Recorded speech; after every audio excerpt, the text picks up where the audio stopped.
Thanks for joining David, Kevin, and myself for the educational video for the month of April. Today, with all the volatility going on, we thought we'd focus a little more about what's going on in the market. Donald Trump on April 2nd gave us his infamous Liberation Day address. He brought out his big blackboard and wrote all over it, telling us all these retaliatory tariffs that were going to go on. And basically what that did is threw the world in a little bit of a blender there. Most people were obviously very concerned with what's that going to do to the world GDP. And what we saw after that was on April 3rd, 4th, and 7th, the S&P 500 dropped 12%. That's to be expected when someone does something as crazy as he does in that short address. On April 9th, 1 week later, the Rose Garden Liberation Day address, Trump announced his 90-day pause on tariffs. And what happened after that? Well, we saw the market bounce back in a big way. The S&P 500 bounced back up 10%. Again, just showing you why it's so important and how quickly markets can move. And it's so important not to, react to short-term emotional things. I'm going to pass you over to the guys. They're going to dig a little deeper into the weeds about that. But always remember, if you have any questions, if you want to review anything, don't hesitate to give any of us a call. And we have built your portfolios to take advantage of these type of situations and to protect your capital in these situations. Again, hope you and the family are doing well. Take care. As Harry mentioned, last week was an extremely volatile period for the markets, and this is a really good reminder and an example as to why knee-jerk reactions don't benefit long-term investment growth. For someone who sold their portfolio or part of their portfolio when the markets dropped over 10% when Trump announced the reciprocal tariffs, would have locked in that drop-off of about 10%. And then waiting till things get better, nobody knows when that's going to happen.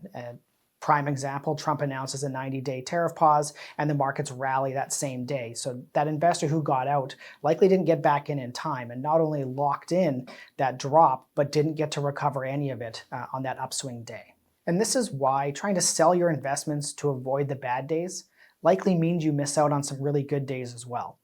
Last week, April 7th to 11th, was one of the best weeks in the markets for many years.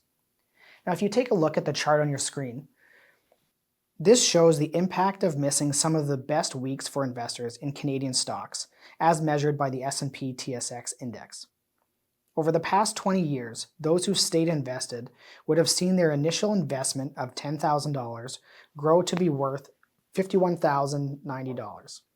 An investor who tried to time the market and missed the best week would have seen their investment value cut to only $44,891 after 20 years. An investor who sold several times and missed the 5 best weeks of the last 20 years would have seen their $10,000 investment only grow to be worth $31,122.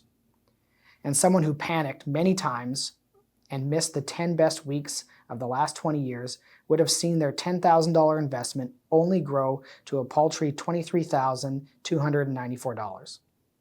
Missing the 10 best weeks would have meant $27,960 less, or a 54% worse outcome than someone who simply stayed invested and tolerated the short-term volatility of equity markets.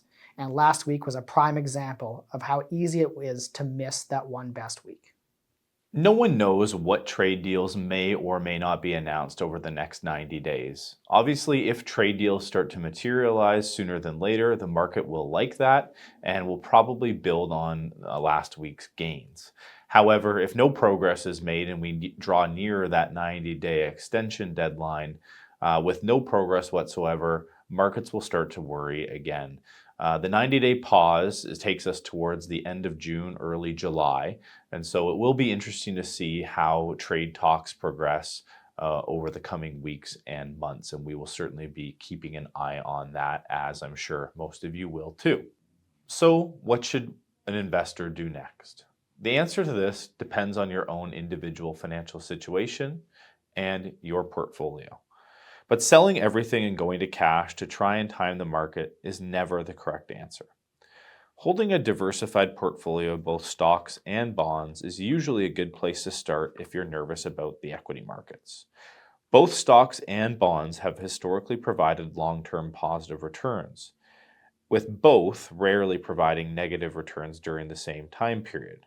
The most recent example of when that actually happened, which is uncommon, was in 2022 when both stocks and bonds were down. But as you can see from this chart, many times when equity markets experience sell-offs like in 2018, 2015, 2011, and 2008, bonds actually retain their value, if not increase in value, if stocks are down. So holding both stocks and bonds can help provide balance and ballast during times of uncertainty. Holding cash or GICs for any expenditures you're planning for in the next year or as an emergency fund is always a prudent plan of action too. So we hope you found this video on more market volatility helpful. If you do have any questions about your portfolio, how it's diversified, or questions about the markets in general, always feel free to call Harry, David, or myself at any time. Take care and have a great week.